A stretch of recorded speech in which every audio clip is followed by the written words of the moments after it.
Good morning, everyone. Thanks for joining us today.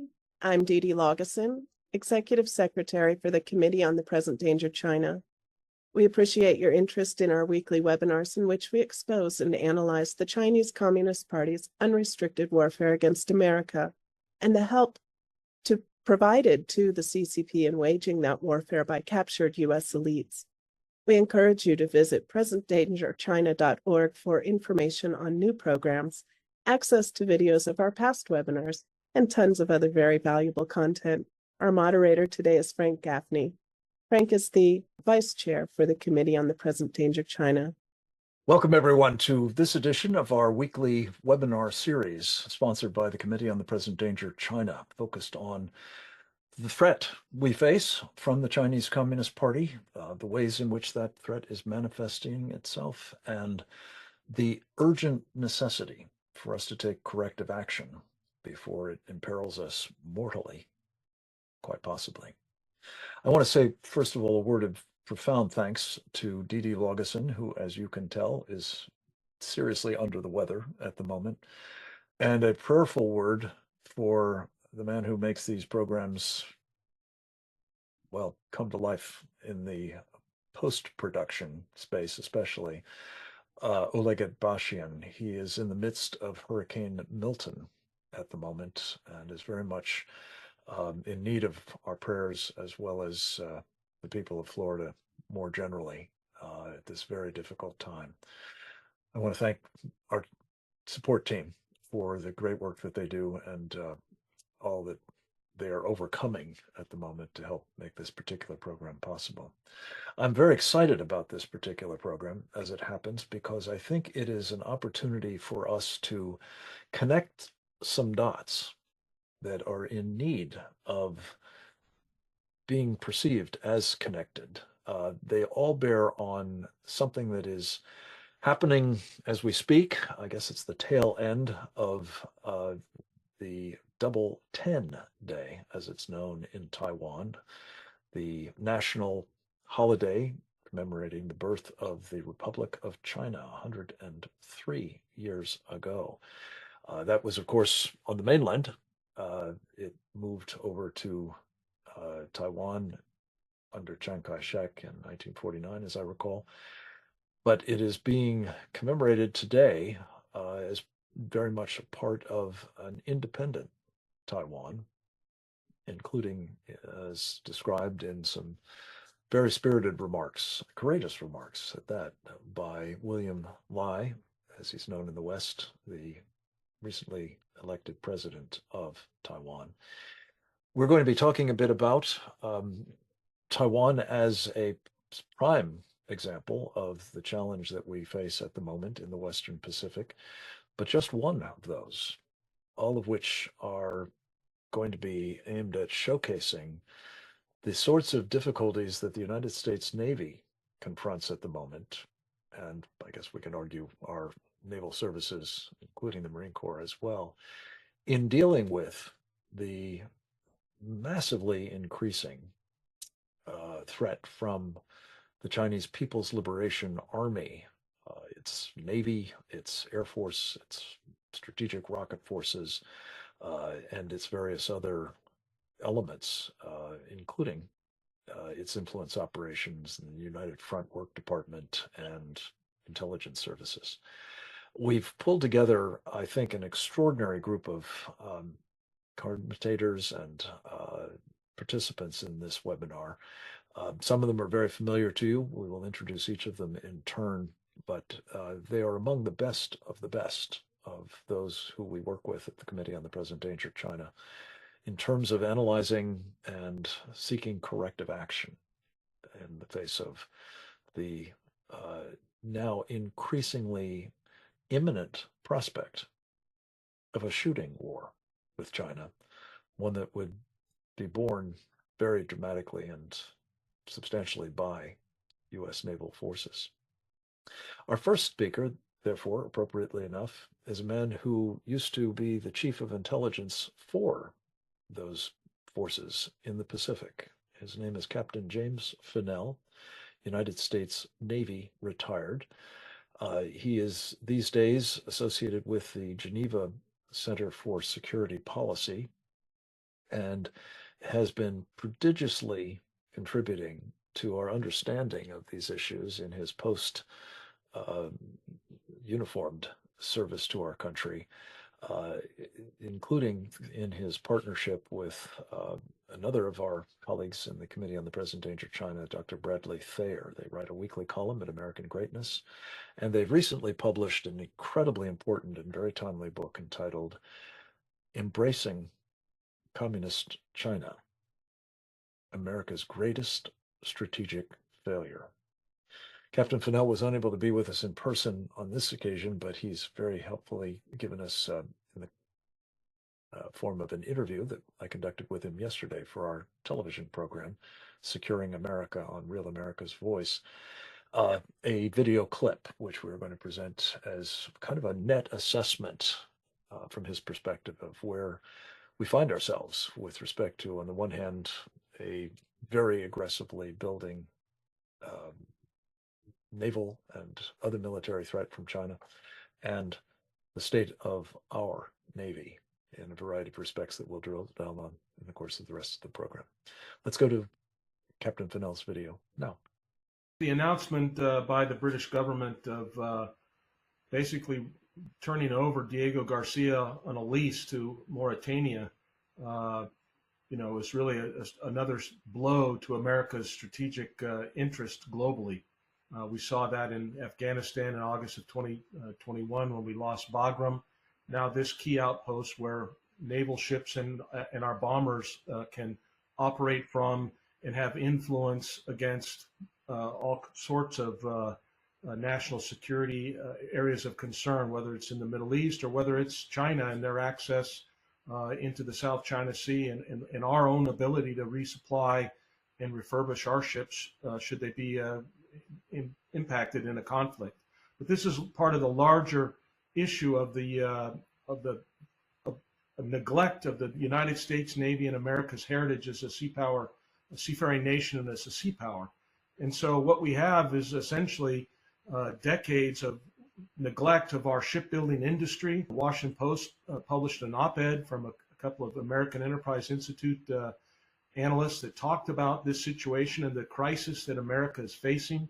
Last year, the Office of Naval Intelligence had an unclassified slide that was released that talked about China's shipbuilding industry as 200 times larger than the United States in terms of capacity. They have 13 major naval shipyards compared to just 7 of ours. And just one of theirs, Chongyingdao, is larger than all 7 of ours. So they have one that's essentially doubled in size since 2017 and is now the largest ships and commercial vessels. But their entire country is greatly ahead of us, and that's why the Chinese Navy today and their Coast Guard and their merchant fleets and their fishing fleets and anything that floats just about is larger than anybody else's in the world. So they've become a shipbuilding nation, a sea power in a way. They've got a long ways to go, but they're dedicated for it. We've had people that have been mourning for years about this, including your show and myself and many others, even inside the Navy at some places, but it hasn't been taken and heeded. The crisis is pretty bad. We have, just for instance, in our submarine force, which we like to think is our ace in the hole against the Chinese Navy. Right now we have 67 nuclear submarines in the U.S. Navy.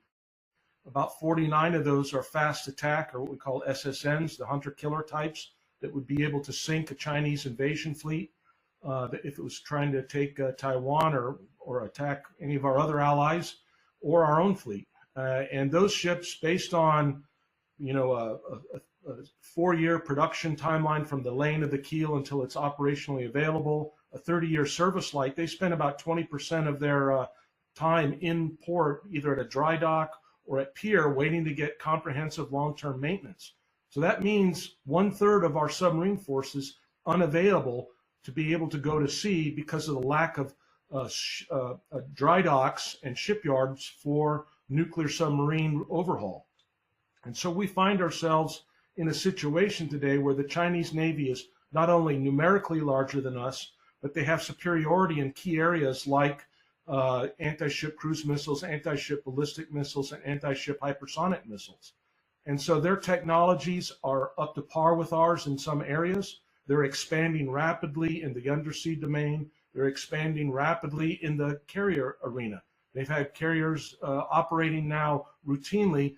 Just here in the end of September, we had their first carrier, the Liaoning, was out operating in an area close to Guam and then south and east of Luzon and east of Mindanao, much further south than they've ever operated before. They're out for about a week and they're flying over 600 sorties, launches, and recoveries. Now, it's not comparable to the U.S. Navy carrier fleet, but what it shows is over the last 2 years, a dramatic increase in capability and competency and blue wall air arm, one that could inflict great damage on the U.S. Pacific Fleet and camps. And the first camp is what I call the do-nothing camp. And you could call that what we see in the Biden-Harris regime. They just announced their 2025 defense budget. It's actually $400 million lower in the Navy arena than it was in 2024. They're only going to purchase 6 ships. That's the lowest number of purchased ships by the U.S. Navy since 2006. At a time when China is skyrocketing, we are going down. So that's the do-nothing people, and they've put us in this situation. The other 3 camps are related, but they're different, and they're all based upon political will, all of them.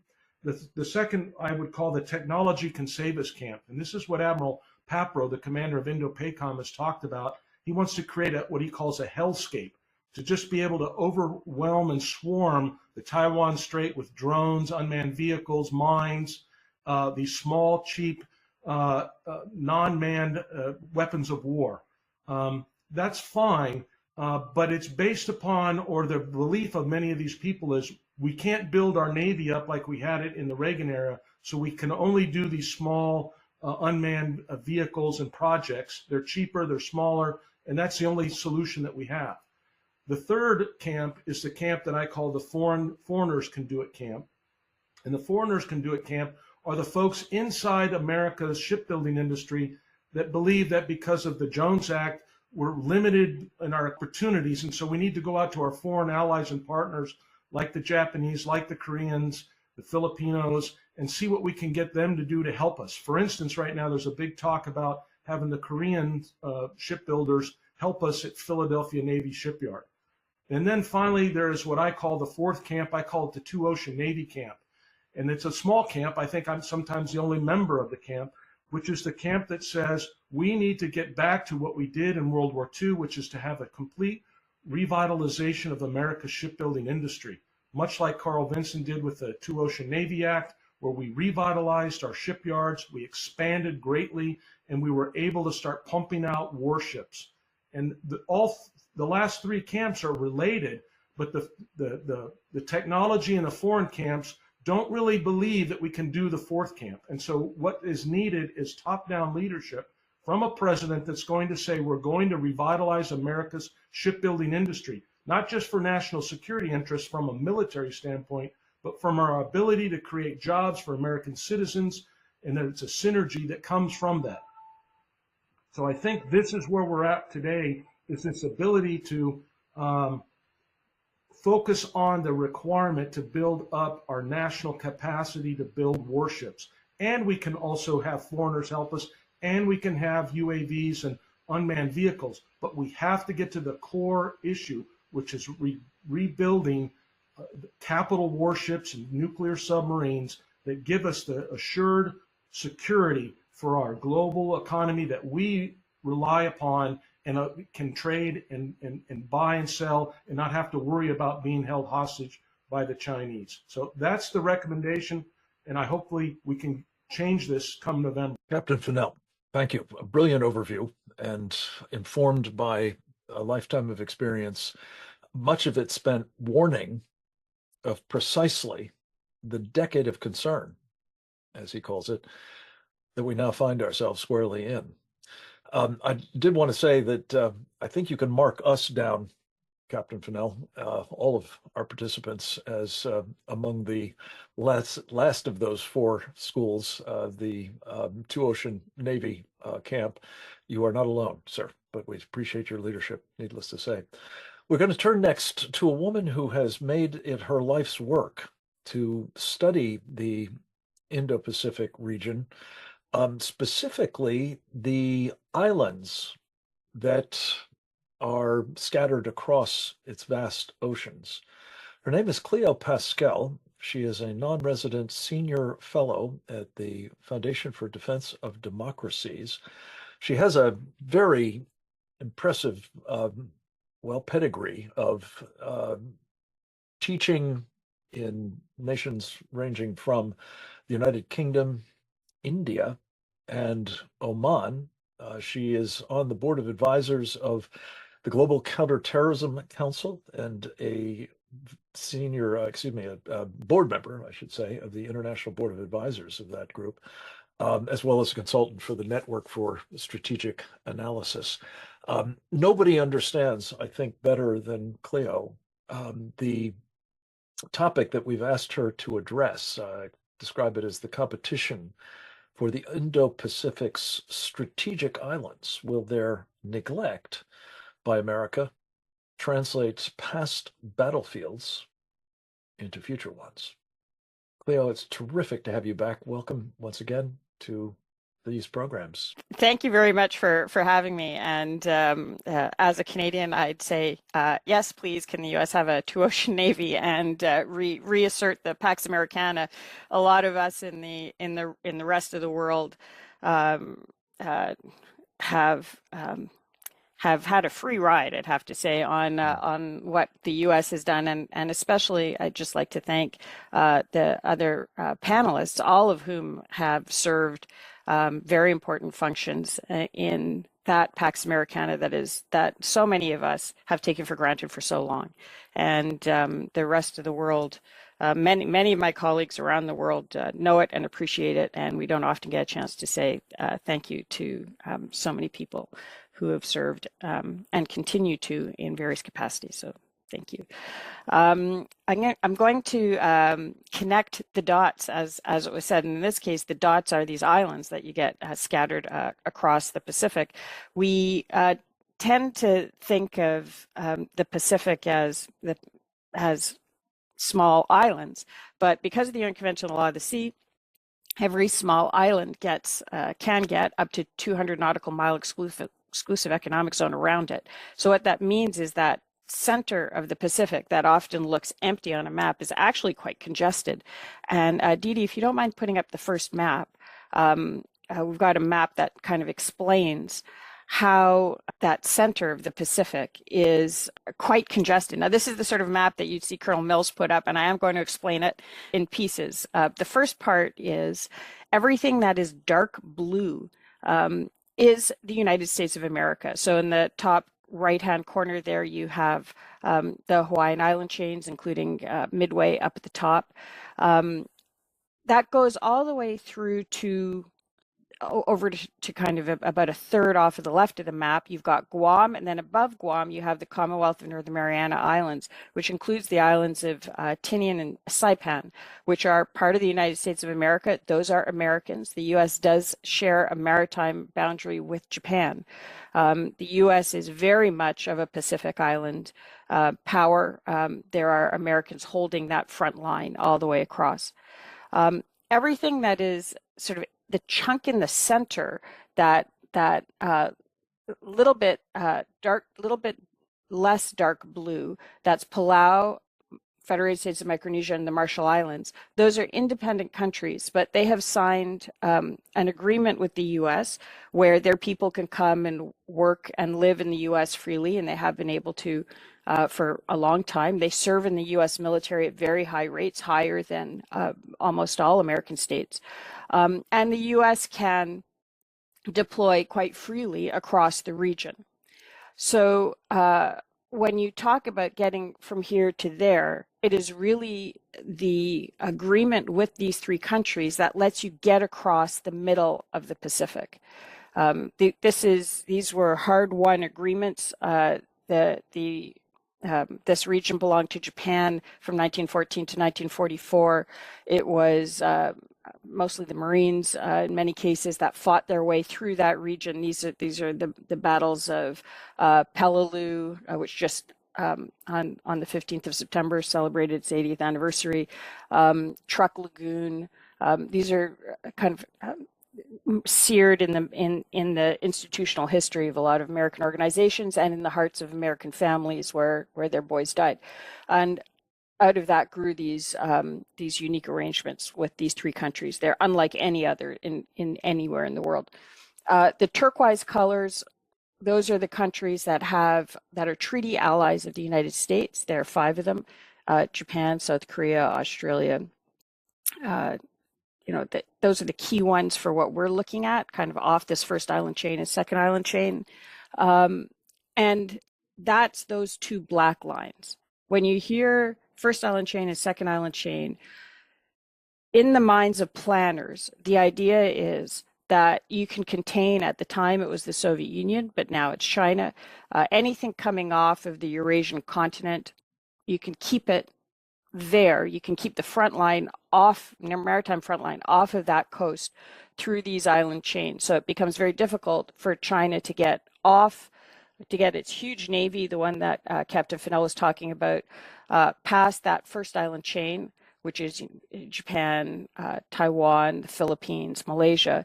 If that whole line is friendly to democracy and the free world and the rule of law. It's one of the reasons why Taiwan, which is in green on this map, is such a high priority for PLA planners, not only for all the other reasons, but also if they can break through that first island chain, the idea is they can get out and then maybe past that second island chain where Guam is and have free roam of the Pacific.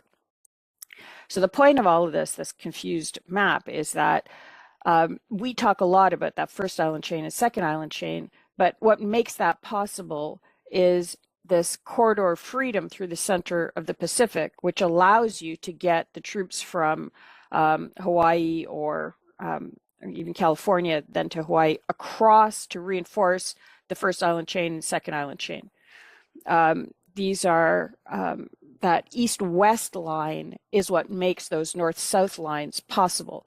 The Chinese, of course, know this, and this map is very much of a kinetic map. It's what you would see naval planners looking at. They have that map in mind, but they're trying to achieve, I think, those kinetic objectives by using political warfare.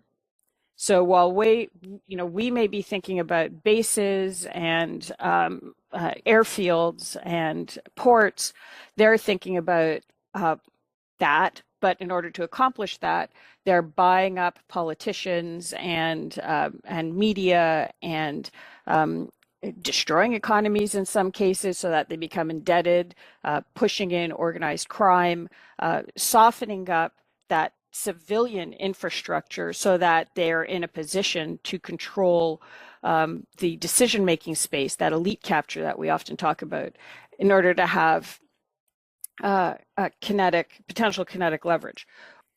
In May and June of 2022, Wang Yi, who's the foreign minister of China, went on a trip through the Pacific Islands. Now, this was at the height of COVID, and these countries, all of them, had their borders closed. The exclusive economic zones that are marked in red there are places that waived all of their own regulations so that Wang Yi could come and visit.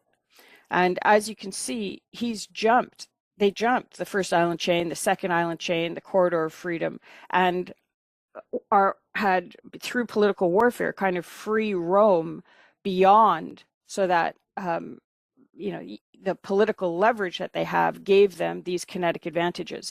And in the case of just one of those countries, for example, the Solomon Islands, which is the site of the Battle of Guadalcanal, those political influence operations have resulted in China being the one now, currently, to expand Henderson Airfield. This is an airfield where so many Americans died securing and protecting during World War II. And in fact, if you look at the World War II map, they target a lot of those same installations because the geography hasn't changed.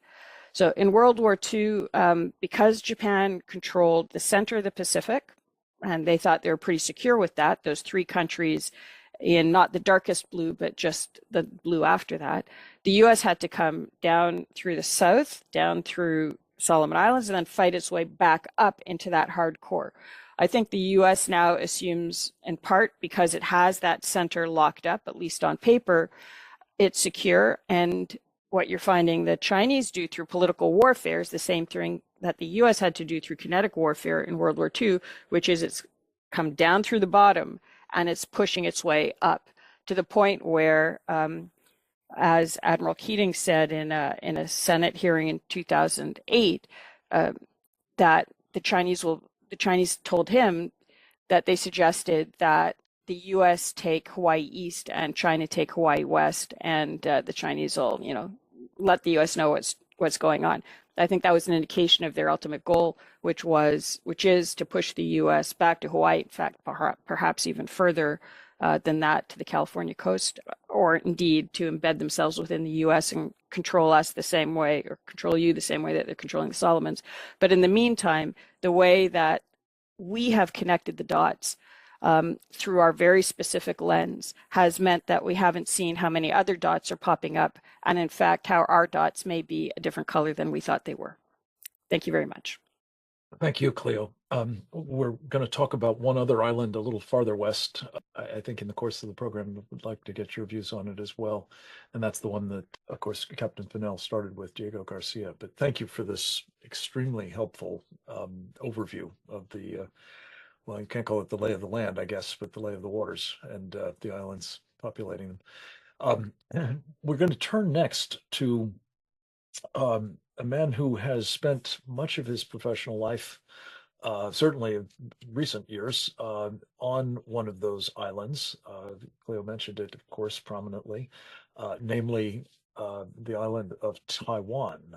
In my introduction, I mentioned that this is an important day for the people of Taiwan, their national holiday, and it seems fitting that we both be addressing the importance of this island and its people and its chip manufacturing, among other things, to the free world, and therefore the importance that these other dots that we're trying to connect in terms of what we need to do to try to assure our ability to help maintain a free and sovereign Taiwan is carried forward.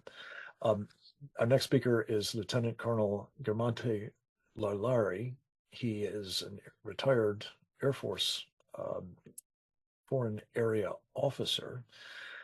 He has been a fellow in the Taiwanese Foreign Affairs Ministry and a visiting researcher for its Institute for National Defense and Security Research. We've asked him to talk about the importance and what is entailed in reestablishing deterrence against the Chinese Communist Party in light of what we've been hearing, and buying time for us and our allies to defeat it, if it comes to that. Colonel, it's good to have you with us, sir. The floor is yours. Thanks again, Frank, and thanks to all the other participants. Just want to mention that Grant was also here for several years, so if he has something to add during his presentation, obviously he also has, and Cleo has visited well recently. The 113th anniversary of the end of the Qing Dynasty and the beginning of the Republic of China is celebrated today, and lots of flags up and people happy, and the day off.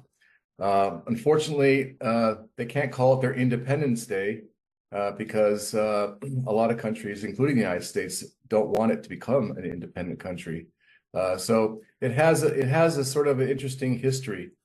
But what I want to emphasize today is how, first of all, Taiwan and the United States have failed each other, first of all, and then at the end, for a few minutes, I'm going to talk about some of the ways that Taiwan and the United States can fix the problem and restore deterrence against China to give Taiwan and the rest of the First Island chain countries time to arm up and get their citizens ready.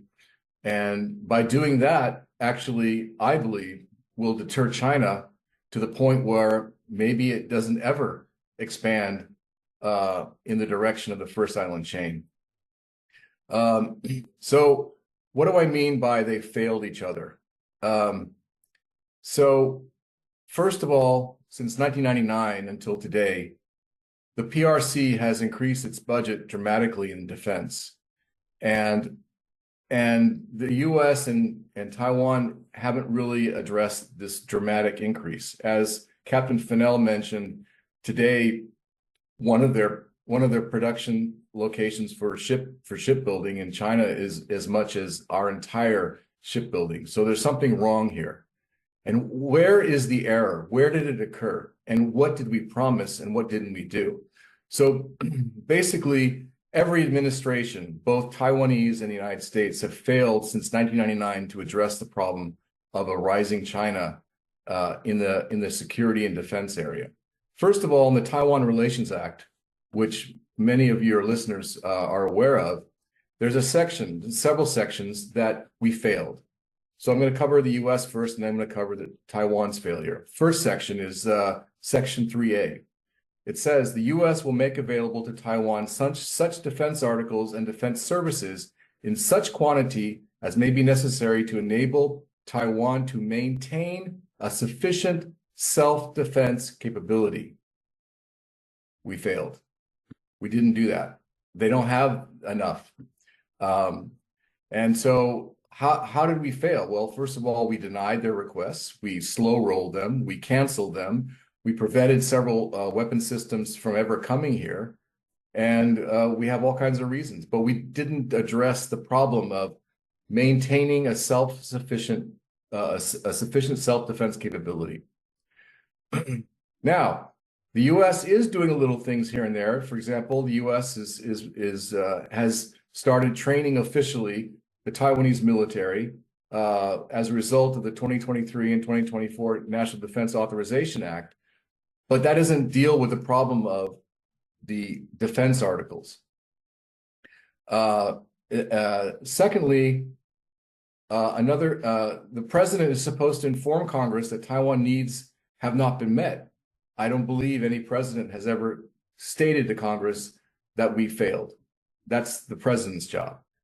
Section 3C says the president is directed to inform Congress promptly of any threat to security or the social or economic system of the people on Taiwan and any danger to the interests of the U.S. arising therefrom. Well, the CCP has ratcheted up its threatening actions against Taiwan continuously, at least since 2020.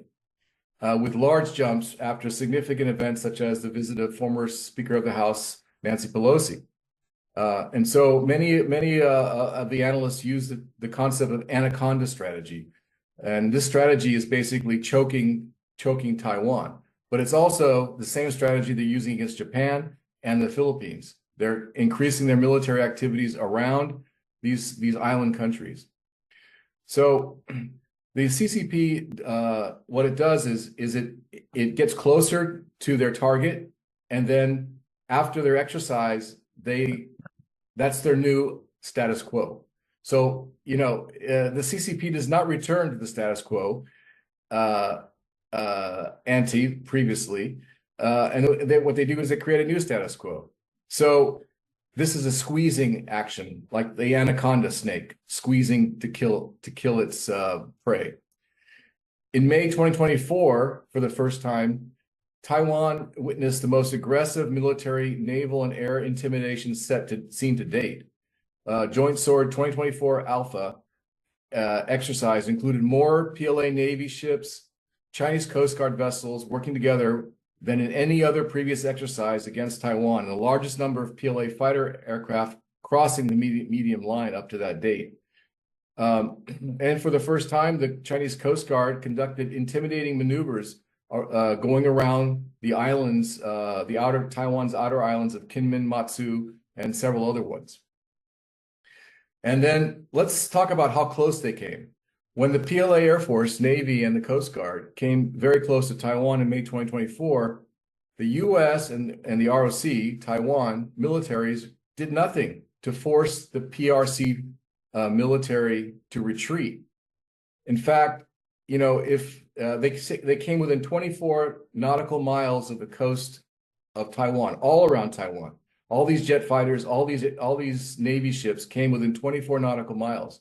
And if you figure out how fast a missile fired from one of these ships or aircraft, that means that basically within 1 minute, that missile is now flying over Taiwan's actual territory. And it doesn't give you much time to react, especially when you have all these fighters and all these ships close by. It means that they could do at any point in that exercise to transition from an exercise to an operation, an invasion. So what's to stop them from, for example, from going from 24 nautical miles to 12 nautical miles, which is the official territorial waters of any country? So if they're within 12 nautical miles, that means 30 seconds. And again, it's the anaconda strategy, not giving them enough time to react. Of course, now as a result of, and that May exercise was several days after President Lai became the president of Taiwan. And so today he gave another speech. And so everyone here is actually waiting for something like that or worse, perhaps, to happen here in and around Taiwan. And we all hope that this is not the time that Xi Jinping decides to change the format from an exercise to an operation. So at the end of the exercise in May, the PRC defense spokesman said, every time Taiwan, quote unquote, independence, end quote, provokes us, we will push our countermeasures one step further until the complete, and this is their term, reunification of the motherland is achieved. And this is exactly what Anaconda strategy is all about. I'm just going to mention a few more other parts of the TRA, and then I'm going to switch to what Taiwan has not done. All right, Section 2B, it is the policy of the U.S. to make clear that the U.S. decision to establish diplomatic relations with the PRC rests upon the expectation that the future of Taiwan will be determined by peaceful means. In other words, if China does non-peaceful or war against Taiwan, we're saying that our relationship with the PRC is over. This is in the TRA. And again, I never heard anybody, especially the president of the United States, say, reminding China that if they do that, there are consequences in the law. This is law. The Taiwan Relations Act is law that require the United States to basically cut off all relations with China. So even if we don't decide to help Taiwan, our law says we have to cut relations with China. Again, I don't remember any president ever threatening to do that.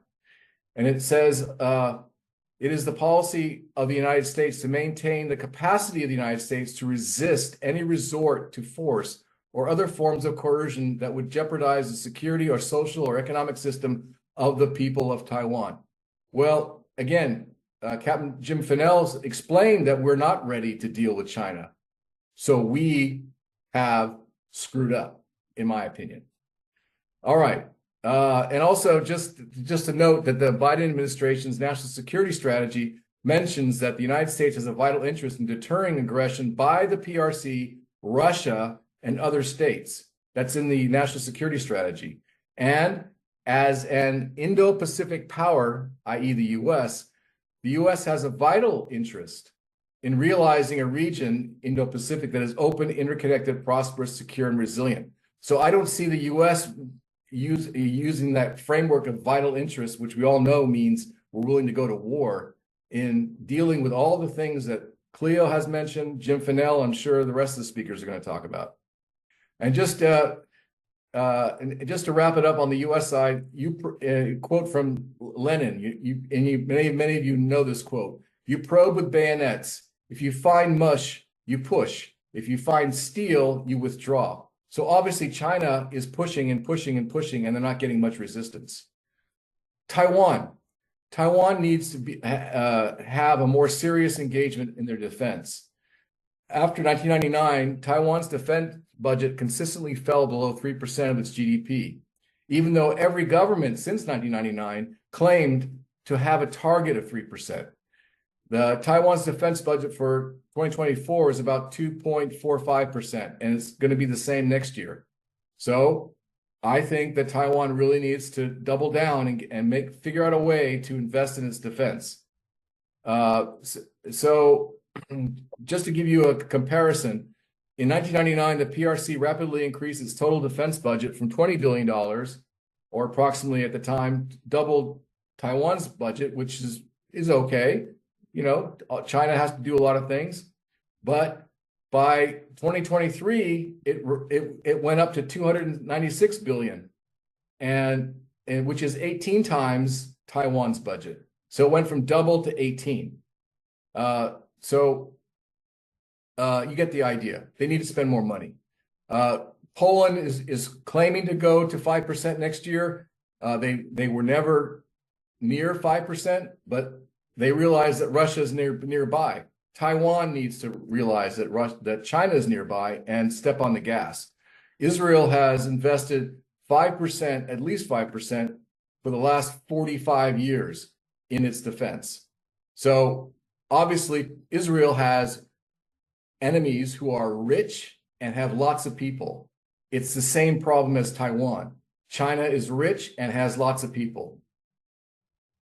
All right, so I'm going to shift now to recommendations. Taiwan and the U.S., as I tried to prove, and the rest of it's in my paper, that there's a link in this dialogue, have failed each other. And to quote Fennell, we are deep in the danger zone of the decade of concern. And so what do we need to do? First of all, the U.S. needs to demonstrate that it can uphold our commitments under the Taiwan Relations Act to support Taiwan's self-defense and maintain our capacity to resist any resort to force or coercion against Taiwan. That is from Biden's national security strategy, what I just read. Fail. Okay? Why should the U.S. wait until the CCP attacks Taiwan? What are we waiting for? Why don't we do something to prevent? Why aren't we proactive instead of reactive? All right. So strategically, I believe the U.S.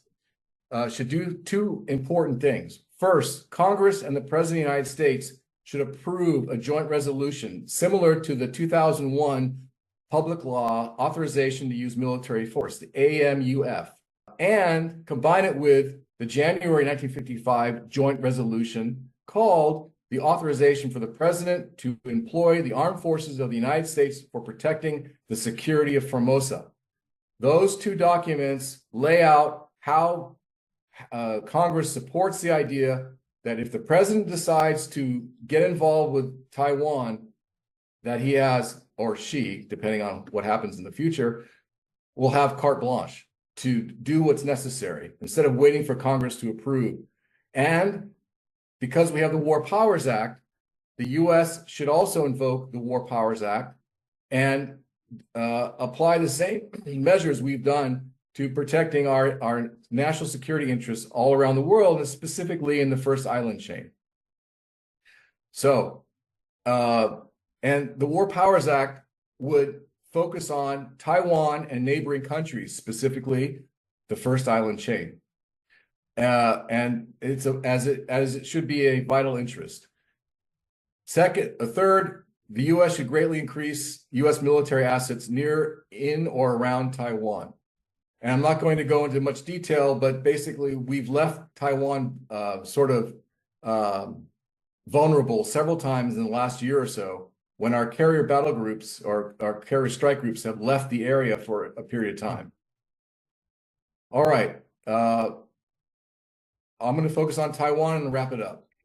Very quickly, if you could, please. We're running late.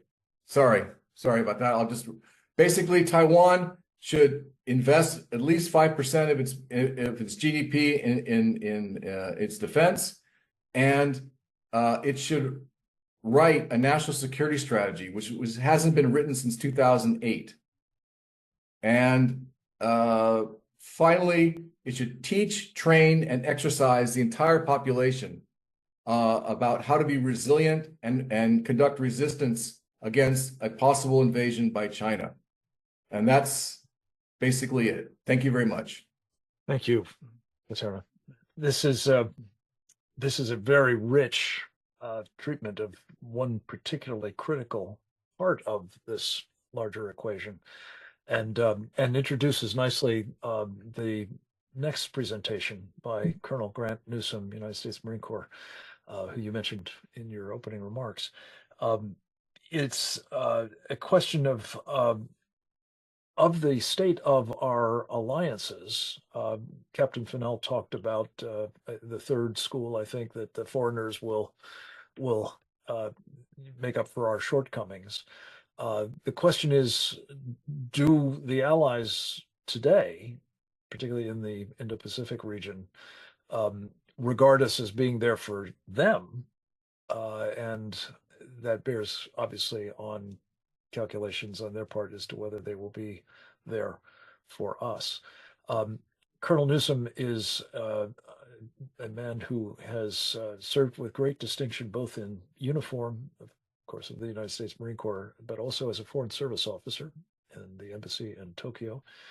He has been a businessman in the region for many years. He is the author of a very important, reasonably new book entitled When China Attacks, a Warning to America. He is a senior fellow of the Center for Security Policy and a very, very valued contributor to the Committee on the Present Danger of China. We're always delighted to have him with us.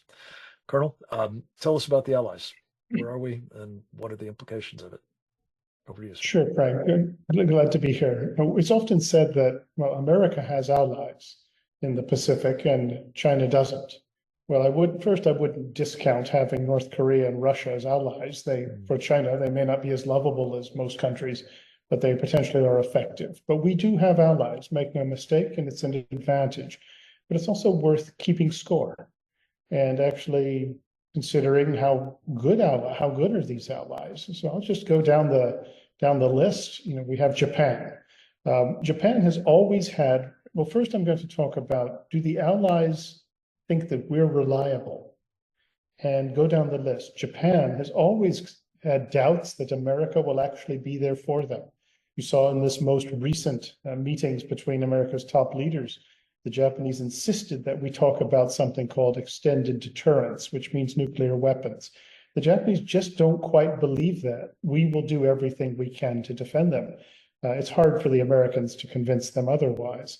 The Japanese have similarly demanded, this was during the Obama administration, and since then, that America clearly state that the Senkaku Islands come under the US-Japan Defense Treaty, and that shows Japan has its doubts.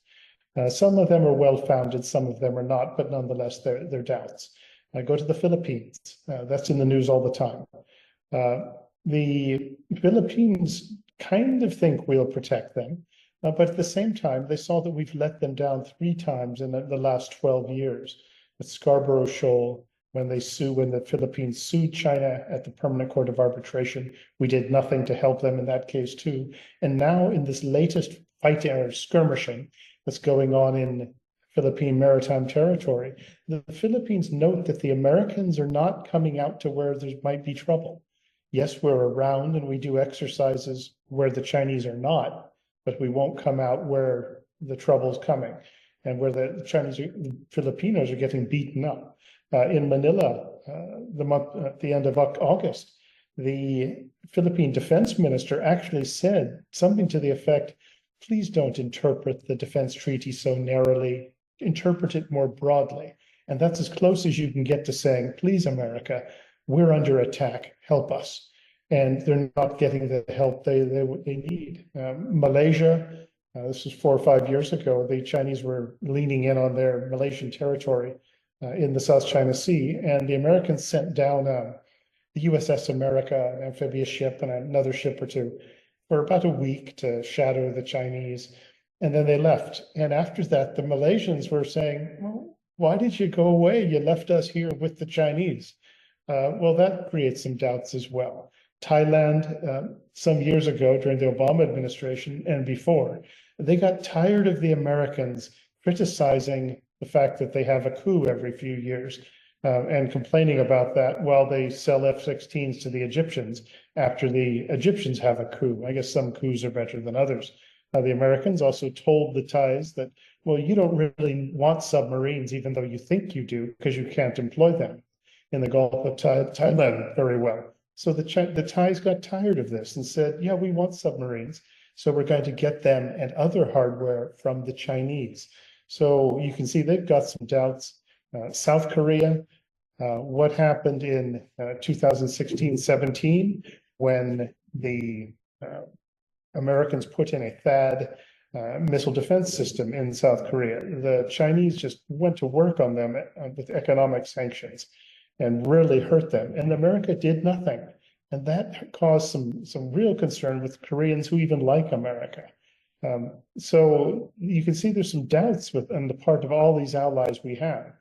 Taiwan, well, we ignored them for 40 years. We isolated them. We had almost nothing to do with their military. One good example, following on what Grumman said, we have actually given the Taiwanese Stinger missiles some years ago.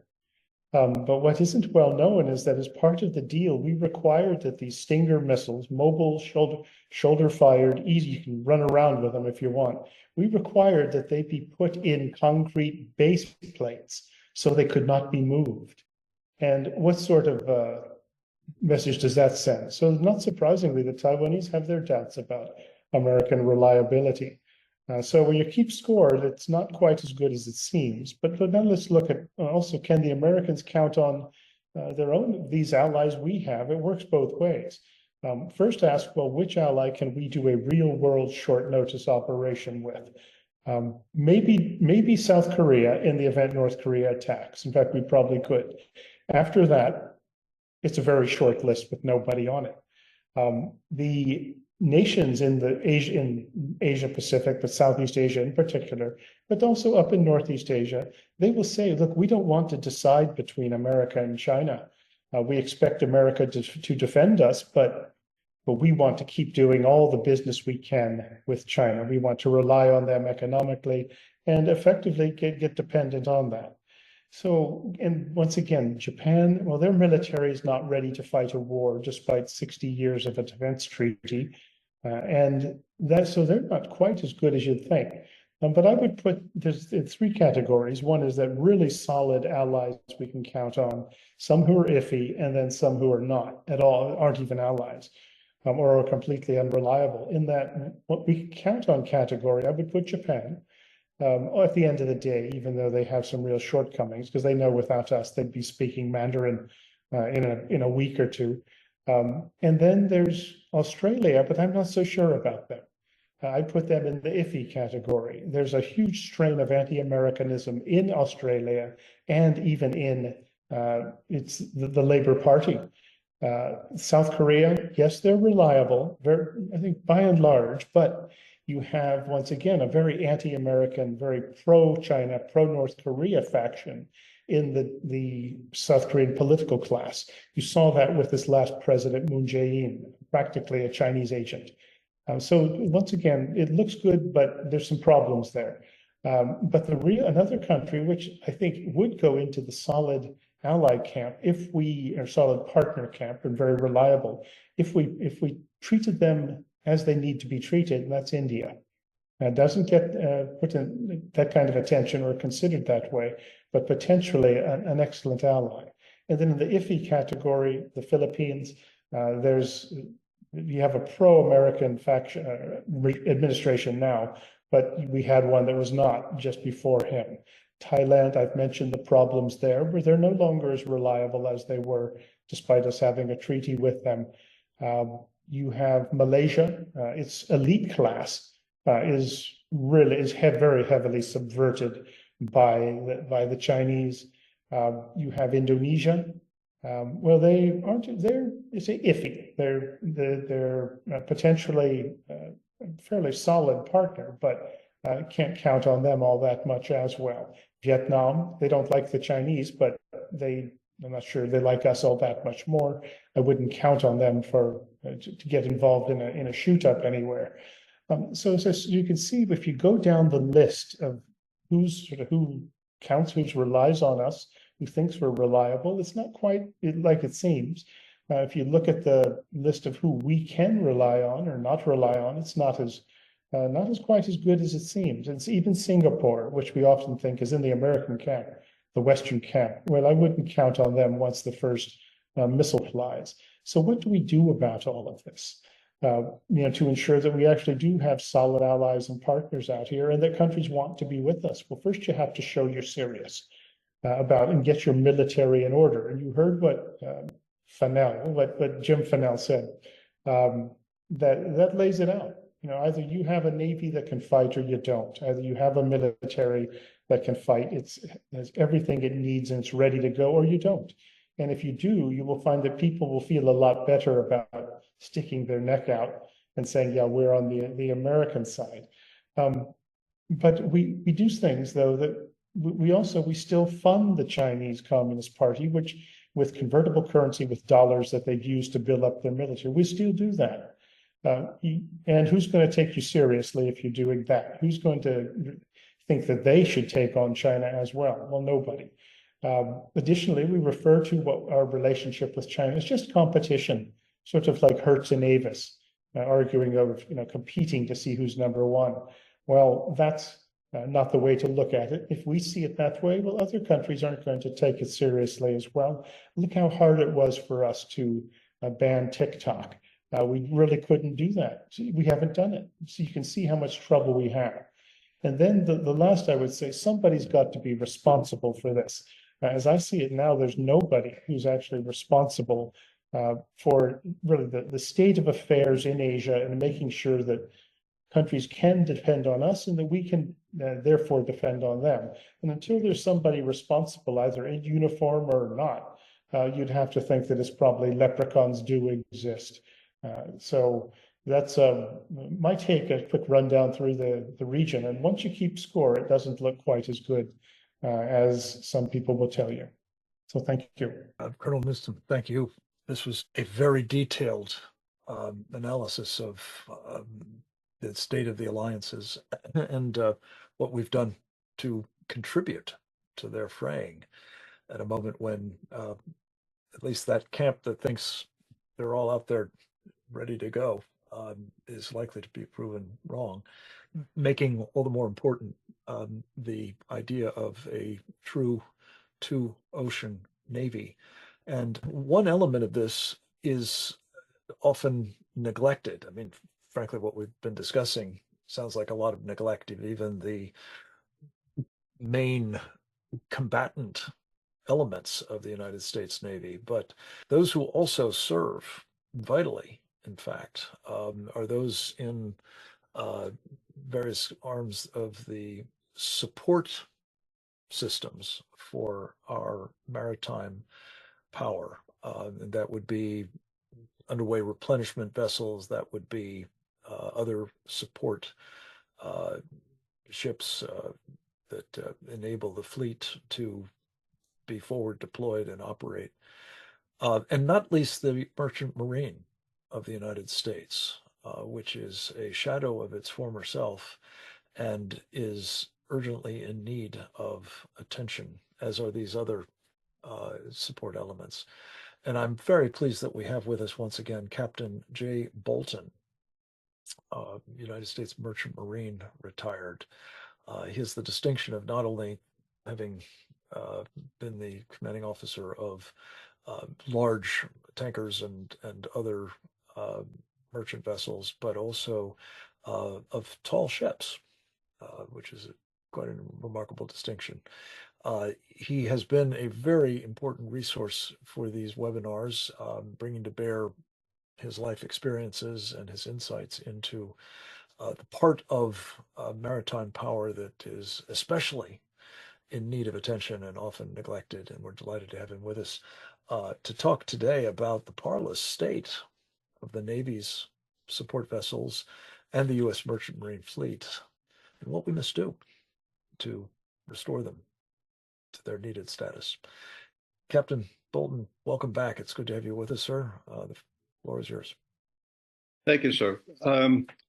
I'd like to discuss basically my assessment of all of our wonderful panels presentations. Where are we today?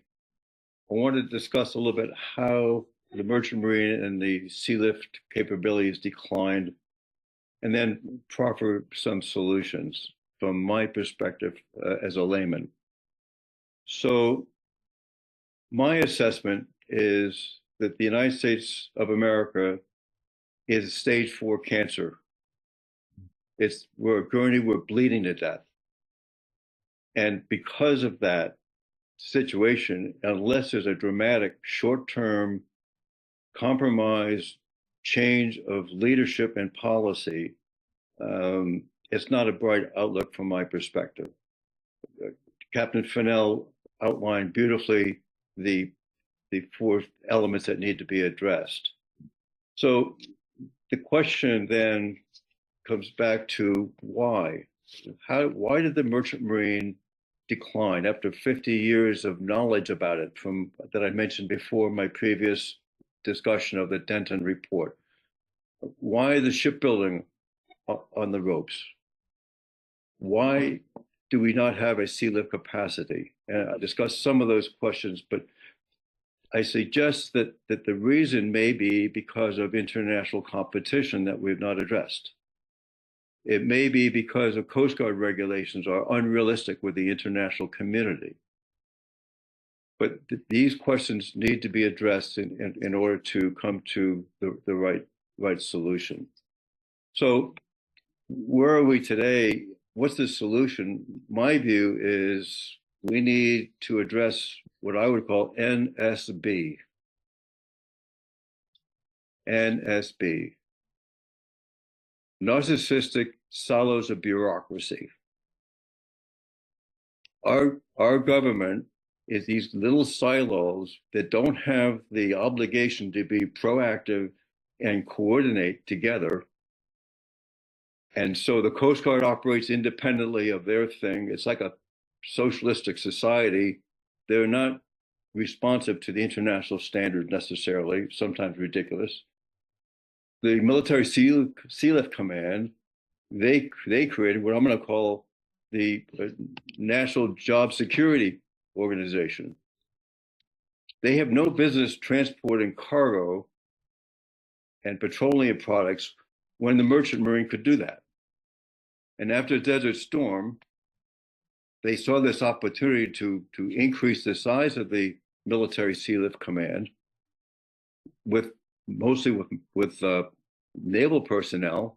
Maybe that gives them the opportunity to get deep draft command, so they become admirals. And then they brought in the civilian mariners as part of it, but they're like an adjunct. And there is no reason why anybody in the right mind would want to become a civilian mariner under the Military Sea Lift Command, given the work requirements that they have. They're not competitive with the industry. So there are a lot of things that need to be addressed, but the first thing is we need to have the will and the leadership and the acknowledgement of the situation. And I would hope that people that are on your panel and all of you would become some element of leadership and then a new administration. But the big element, I think, is the economic issue. What is needed to create the economic environment to bring back the merchant marine? What about the economic environment to create the shipbuilding capacity? It's not going to be tax money. It may be in something that Steve Moore and other people can come up with, perhaps free zones, tax-free environments.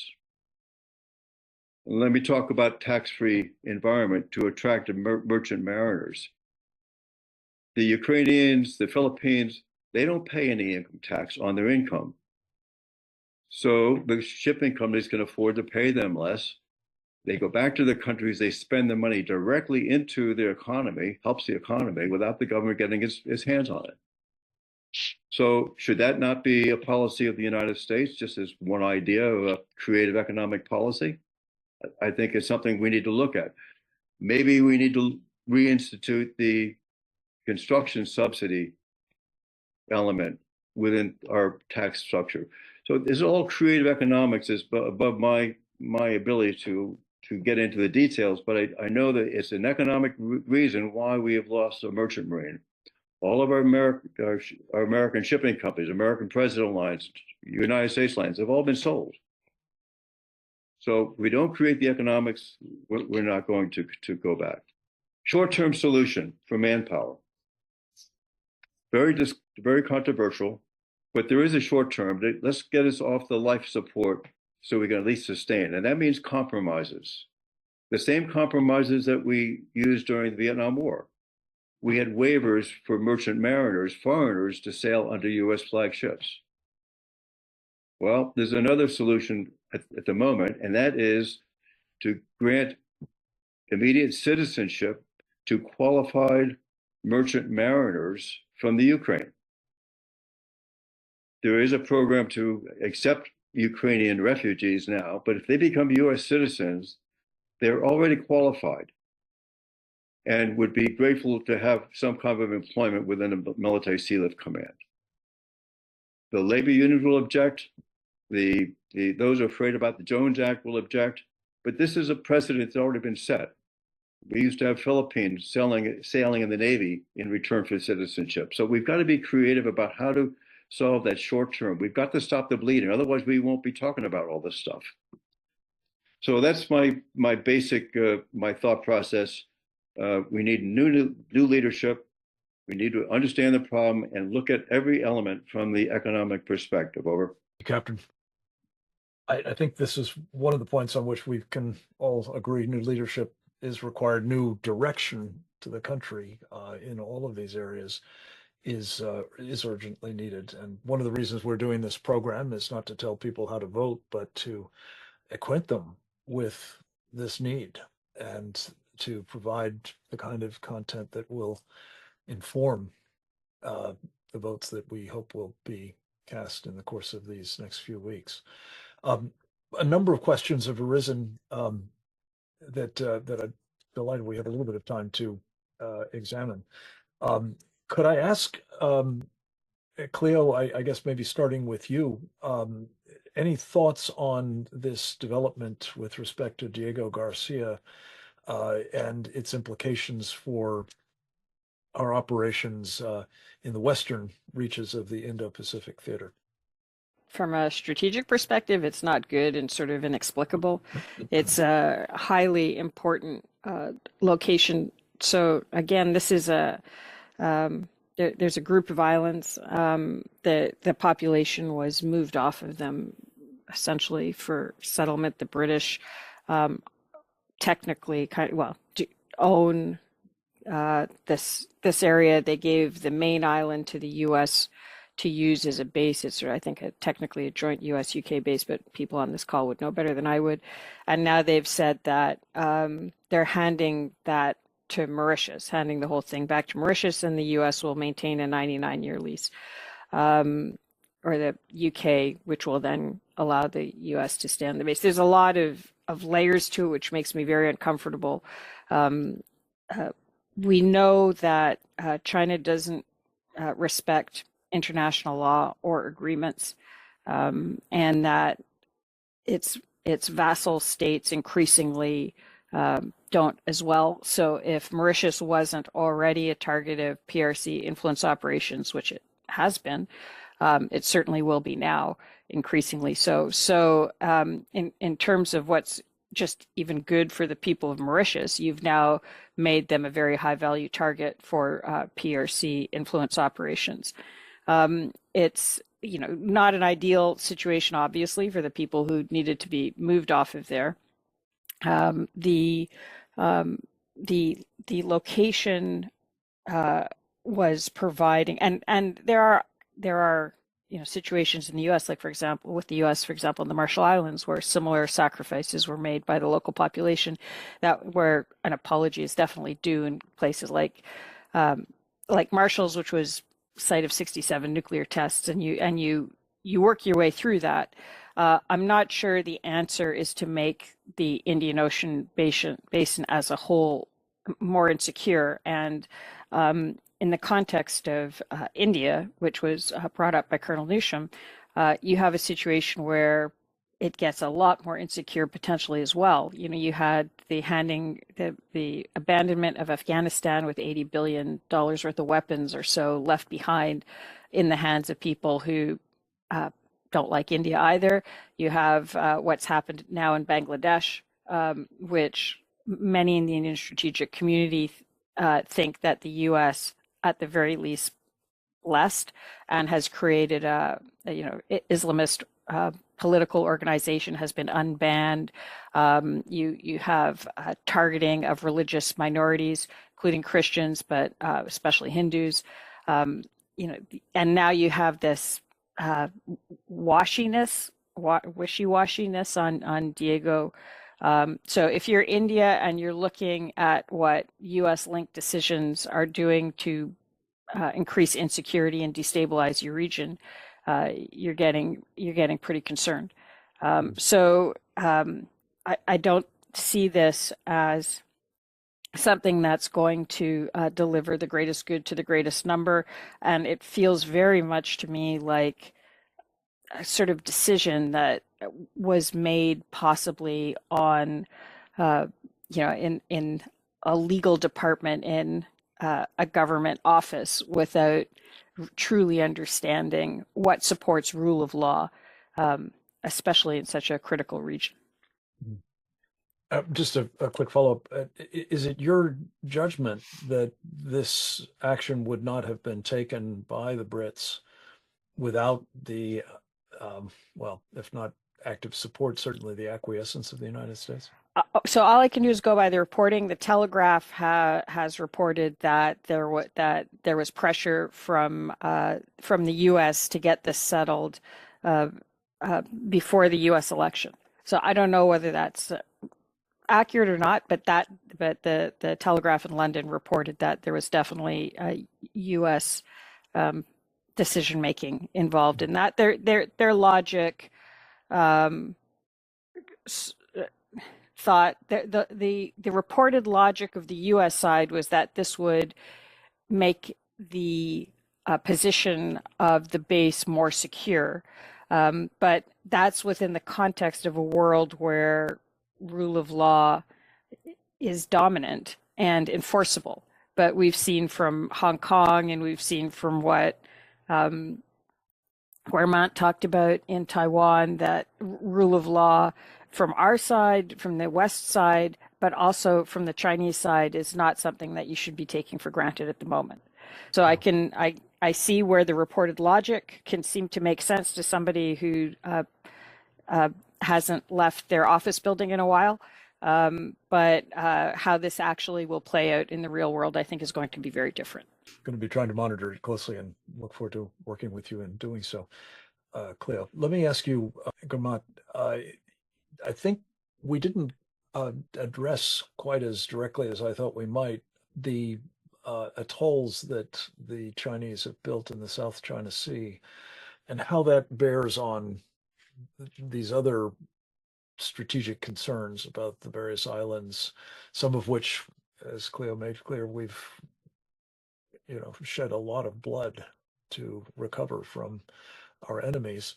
How does that set of bastions, I guess one might call them, look from the perspective of the folks you've worked so closely with in Taiwan? And how should we be seeing it at this juncture? As you probably know, Frank, and the rest of the folks here, is that we turned a blind eye to China's development of those islands. Actually, they're not islands. They're actually features, and then they made them into islands, but they're illegal islands. They're not real islands. And then China put military equipment, hardware, missiles, runways, ports on these islands, which basically make them a de facto aircraft carrier plus. And so what has happened is they basically have 20 military bases all over the what I call the Southeast Asian Sea. I don't call it the South China Sea because it's not China, and and it's relative. It's not south of China. I mean, it is south of China, but the Southeast Asian countries don't like the name. So this area they claim as their territorial waters based on the 10 line concept. Now, this was something that the PRC and the ROC fighting about in terms of the definition. But bottom line is, right now, China claims it and is occupying 4 large areas that have full up runways and fighter aircraft and radars and missiles. And they believe it's their territorial water, not their exclusive economic zone. So that's why they're harassing the Filipinos, whether it's their Coast Guard or their fishing vessels, even their Navy vessels, because they're claiming it, and they're harassing actually everybody in that area. The Vietnamese are getting harassed, the Malaysians, the Brunei, Indonesia, and even Taiwan in a sense. So I would say that the future that Cleo is talking about, where the Diego Garcia will become under a 99-year, let's say, renewable contract, is no different than the 50-year-old Hong Kong contract that China just threw out the window and now is completely controlling it. And I think from the Taiwanese perspective, as you asked, this actually creates PTSD here in Taiwan, because they understand when the US left the island in 1979, they felt abandoned. And now they saw what happened in Hong Kong, how the Brits and the US basically did nothing about what China did. And in the future of the Diego Garcia and the region, it's like it's happening again, where we or the Brits are leaving the region, and there's absolutely no reason behind it.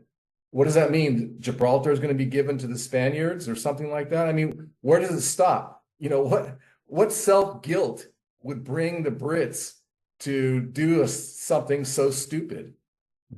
That's my comment. Well, again, the question of the United States government's role in getting them to do something so stupid raises questions about, how stupid are we in all of this?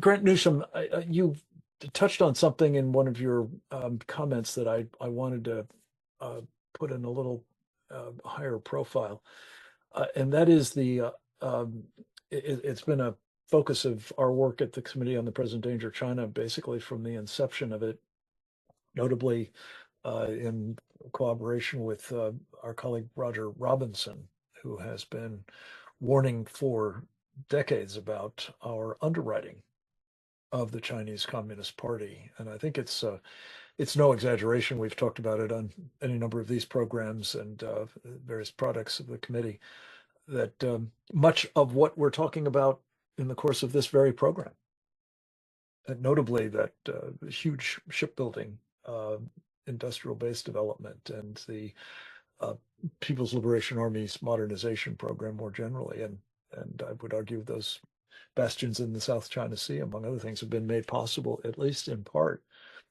by financing that potentially several scores of millions of American retail investors have unwittingly been making through pension funds and other investment vehicles in the Chinese Communist Party, including its People's Liberation Army related companies. I did just want to say,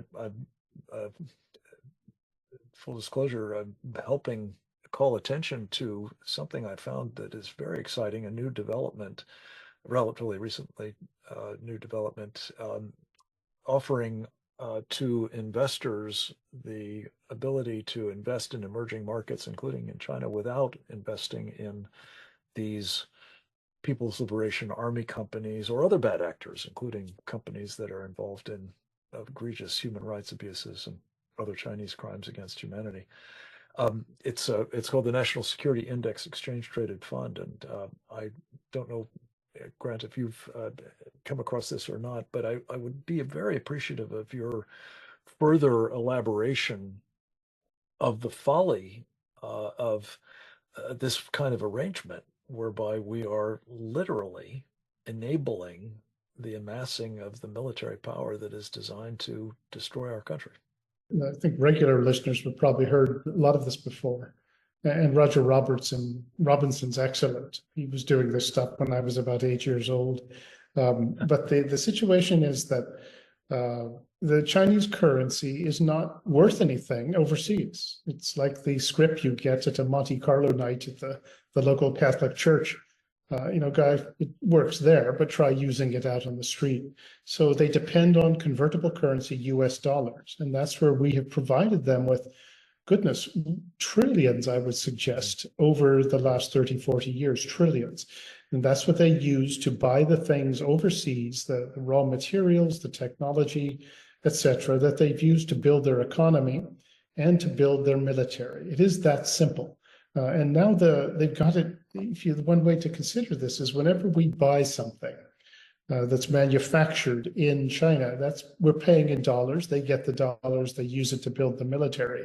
It didn't used to be like that when we actually made stuff ourselves. But this is the result of our elite class, business classes, shipping so much manufacturing over to China. We have created this self-perpetuating sort of funding machine for the Chinese Communist Party and the People's Liberation Army.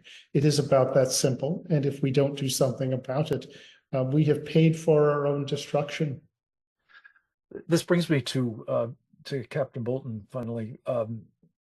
So there are two United States senators that have been involved in aspects of what we've been discussing here that I just wanted to light up, I guess is the word for it. One, in connection with your question about how did we get to this place where the U.S. Merchant Marine has been hollowed out and underfunded and undermanned and certainly undercapitalized more generally. And that is well, hundreds of millions, I believe, that Senator Mitch McConnell, the minority leader of the United States Senate, has made through his wife's family and their involvement in Chinese shipbuilding and cargo operations and trade. This is, it seems to me, not only an egregious example of elite capture, but one that has contributed very materially to the problem that you're seized with, and I think we all have to be in terms of the quality of our merchant marine, the number of ships we have, the number of people populating them, and so on. Another senator, though, has taken an interest in something that I must say I'm a little bit uneasy about. You mentioned that it's somewhat controversial, this idea of giving citizenship to Ukrainian nationals, or for that matter, Filipinos or others who happen to be here illegally in some cases, or on some less than full legal status, shall we say. And that is Senator Dick Durbin, who has actually been promoting the idea that one of the things we ought to do is take some of those illegal aliens and put them into the United States military to get their citizenship and serve our country. This strikes me as a very fraught idea. And I just would ask you to talk about both of those topics as they relate to particularly your interest in getting able-bodied people into the Merchant Marine of the United States as part of a rebuilding of it. Bringing in any illegal to put him in that kind of position is treasonous. There's no way to skirt that. And McConnell's idea of promoting, but the problem right now is we don't have time to create merchant mariners. It takes maybe 10 years for a person to go through the educational system and be qualified to be a ship's master. We don't have that time. We have to find a short-term solution. And the reason I go back to the Ukrainians is because my experience with dealing with international mariners, which is extensive. By the way, I maybe 20 some odd years inspecting foreign flag tankers. I sailed for a month aboard a Chinese tanker. I understand their technical qualifications, and in many cases, they're better than what we have here in the United States because of our Coast Guard. So we've got to find the right talent short term, and I can't think of a more appropriate way at this time is to bring those people in, not the illegals, but those who are qualified under international standards to man these ships. They're just as qualified, or more qualified than our guys are trained here in the United States. It's a little bit narcissistic to think that our guys are any better than the others. They're not. So I don't see the other solution. The only other way on the long term is the long-term solution is the recruitment of people into the maritime industry, into the shipyards through recruitment, aggressive recruitment. And we talked about the economic benefits that could accrue to the shipyards and stuff like that. But that's a long term. So I don't see another solution right now. As I indicated in my first presentation a couple of weeks ago, my first ship as a third officer during the Vietnam War, I was the only American licensed officer, except for the captain. They were sailing under waivers. And so we're not in a position to make the luxurious decision of only U.S. sailors right now. That's the problem. Thank you. And I think your point about the Ukrainians being here legally and under an arrangement is well, the difference is, Mark Twain used to say, between there's some international ship manning. Yeah, there's some international ship manning companies like Denial Ship Management and many thousands. They would even encourage some of them to come to the United States. Thoroughly vetted, we'd have a dedicated pool of merchant marine. But frankly, I just don't see any other solution at this point in time. Yeah. And just going back to the first question, did the McConnell operation, in your judgment, contribute significantly to this? Well, the massive shipbuilding, of course, of China on the one hand, but also the hollowing out of our own merchant marine. I suggested that the shipbuilding part is because of the economics. As I indicated, we need creative economics like free zones and things like this to reduce the costs. To return to American shipbuilding is a monumental task, and it can only be done through tax incentives, I think, or others to create that. Mitch McConnell promoting the Chinese shipbuilding, they're subsidized already. Yeah. For example, on one Chinese ship I was on, the crew members are getting paid international standards, but the government is taking 50%. So they're making for peanuts wages, but they're still competing with us. So it's all economics. It's all economics. Yeah. That's all I can say.